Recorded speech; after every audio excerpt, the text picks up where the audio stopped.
Hello friends, divine lights association team के banking awareness quiz segment में आप सभी का हार्दिक स्वागत है। चलिए दोस्तों, ये सेगमेंट शुरू करते हैं और वो भी हंसते मुस्कुराते, साथ में बेहद जोरदार अंदाज में। दोस्तों, इस सेगमेंट में पहला क्वेश्चन है, किस प्रकार के कार्ड में कोई क्रेडिट रिस्क नहीं होता है? आंसर, डेबिट कार्ड में।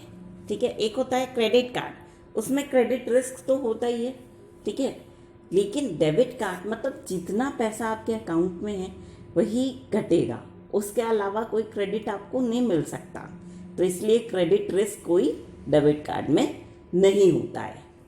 नेक्स्ट क्वेश्चन है, ऐसी कौन सी अर्थव्यवस्था है जिसमें सोशल सपोर्ट के विभिन्न माध्यमों का प्रयोग किया जाता है?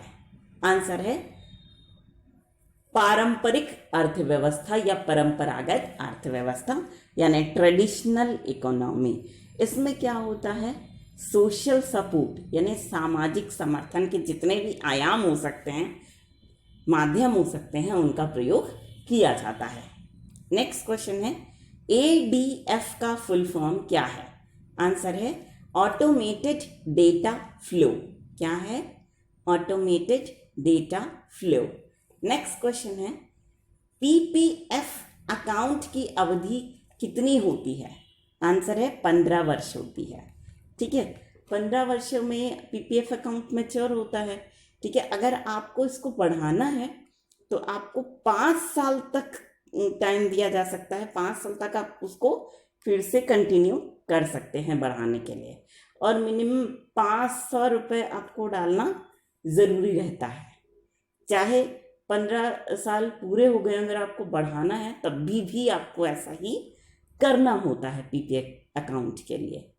ठीक, नेक्स्ट, KYC गाइडलाइंस को किस एक्ट के तहत लागू किया जाता है? आंसर है prevention of money laundering act 2002। किसके द्वारा, किसके तहत लागू किया जाता है? PMLA एक्ट 2002 यानी prevention of money laundering act 2002। Next question है, SEPA का फुल फॉर्म क्या है? आंसर है सिंगल यूरो पेमेंट्स एरिया। क्या है? Single euro payments area. Next question है, बैंकिंग की परिभाषा किस एक्ट में दी गई है? आंसर है बैंकिंग रेगुलेशन एक्ट 1949 में दी गई है। ठीक, चलिए नेक्स्ट क्वेश्चन है, Reserve Bank of India Act के सेक्शन 42(1) के तहत किसका प्रबंधन होता है? आंसर है cash reserve ratio. Cash reserve ratio का management Reserve Bank of India Act के किस सेक्शन के तहत होता है?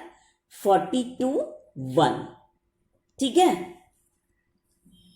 अब चलिए नेक्स्ट क्वेश्चन पे चलते हैं हम।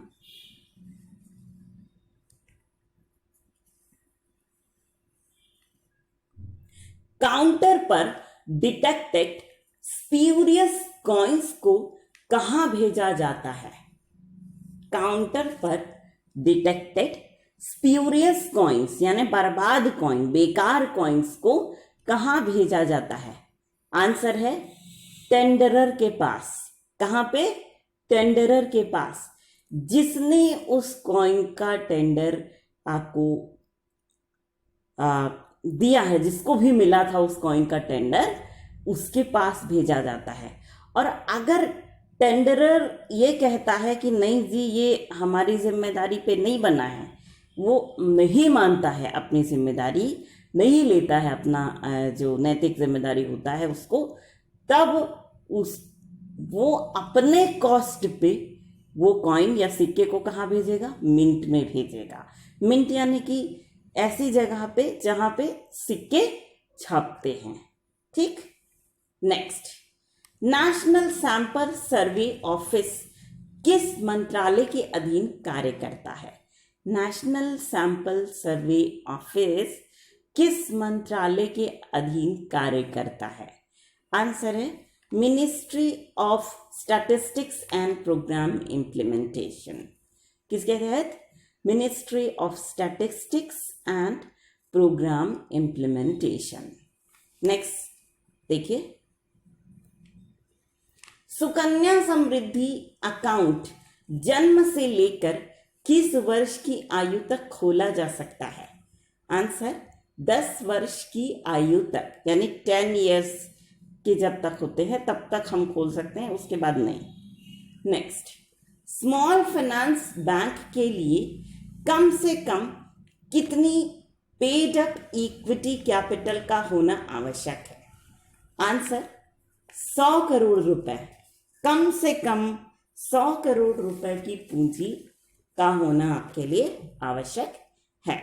नेक्स्ट, किस इकोनॉमिक कॉन्सेप्ट को करंट अकाउंट और कैपिटल अकाउंट के आधार पर कैटेगराइज किया गया है?